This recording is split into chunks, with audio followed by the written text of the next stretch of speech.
Today I'm joined with Mad Singers, and today's topic is managing staff in office versus remotely. So, what things do you do differently here, Mads, with regards to office and remote kind of staff? Yeah, so the key thing is when you're managing in an office, there's a lot of natural communication processes that just happens wherever people are purposefully doing it or not. So if you come into an office, you see your colleague, even if you're a shitty boss, you still say hello, you still say, how was your weekend, what's happening, whatever. So that there's a lot of natural communication that happens in an office that doesn't happen remotely, right? So one of the key things that I tell people when they talk about, it's harder to manage remotely or whatever is, um, I don't actually think it is. I think most great managers who are great in the office get good results remotely as well. But poor managers, people who don't know how to manage well, they might get better result being in an office than being remote. So the key difference is very much around the communication process. It's very much around making people feel as part of a team. So the core processes we focus on is generally one-on-ones, team meetings, and feedback, right? Those are the things that often happens more naturally when you are in an office. So making sure that your staff is doing regular one-on-one sessions with most people is critically important. The big difference between a manager and an individual contributor, the manager is talking to a lot of people all the time. If you're an individual contributor in a remote working company, you're sitting all alone, and very often you only talk to your manager. Now, here's the thing, if you work all month and you have one conversation with your boss on a Zoom call or the likes, that is very, very, very little communication that you have, right? Very little. Now, there is introverts out there, but even introverts, even if they don't like communication, they need more of it to be effective and to have the most productivity, right?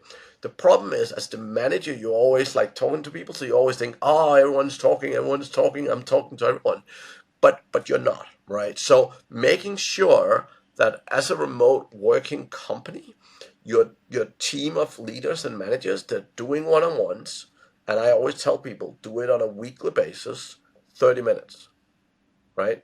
Anyone that reports to you, don't jump layers, don't go down multiple layers in the organization. Just the people who report to you, 30 minutes every week. Talk about the three most important things, which is how are you, personal stuff, build relationship. Reality is if you don't have a great relationship with your staff, they don't care about your business. And most business owners says, "Oh, my staff never care about my business." I'm like, you don't have a good relationship with them. Second thing, talk about performance. They need to know that you care a lot about their performance, and the simplest way to show people that you care about performance is by talking about it. How's your sales numbers? How's it going? How's your, hey, your target was here, you're a little bit below. What are you doing to fix it? Right? Talk about performance. And the third thing is the future. When people are not performing, we talk about the future, we talk about what's next, but we talk about how do we get you from non-performance to performance. When they are performance and they have been doing well over a period of time, the focus becomes what does your future look like? What is the next steps in your career? How can we give you more ownership and responsibility? How can we help you grow? Right?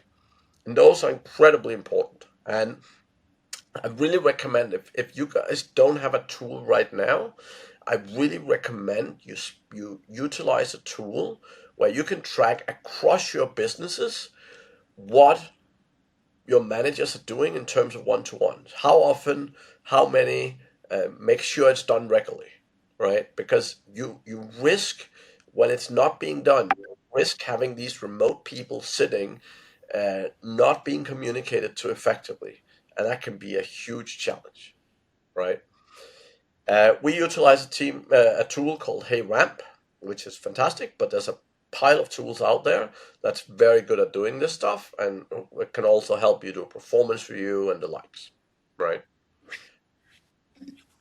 Yeah, so if you're a business owner and you've got the in-office staff, and you feel you've got that kind of, I've got this sorted, like when doing the one-to-ones and stuff like that, but they've now started to hire virtual assistants all over the world.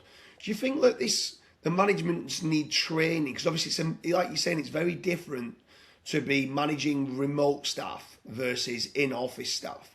Do you think that they need some sort of consultancy training, coaching training? Do you feel that it's like an issue that people aren't elevating their skill set as a manager to be able to deal with these remote workers? Yeah, it's very simple. I mean, being an entrepreneur is not being a leader in itself, right? So you can start a business with no leadership skills.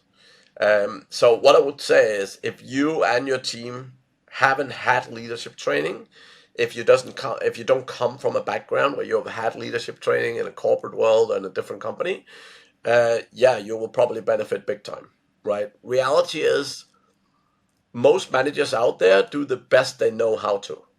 The problem is they don't know how to. And that's for business owners, for managers, that's the biggest limitation, right? They don't know how to do things the right way. And this is the same. It's one-on-ones, team meetings, how to run team meetings.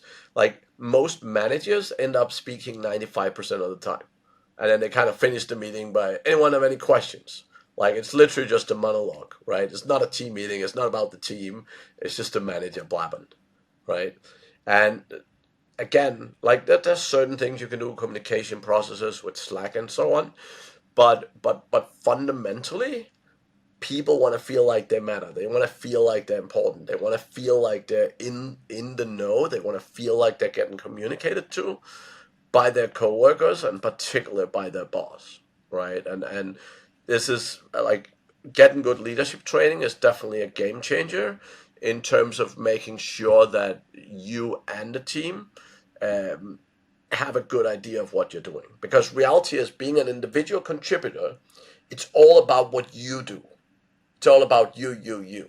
And what happens is, most people get a management role, they become a SEO team leader, and they keep doing the same thing because that's why they got promoted. They were good at SEO, that's why they got promoted. So now they keep doing SEO.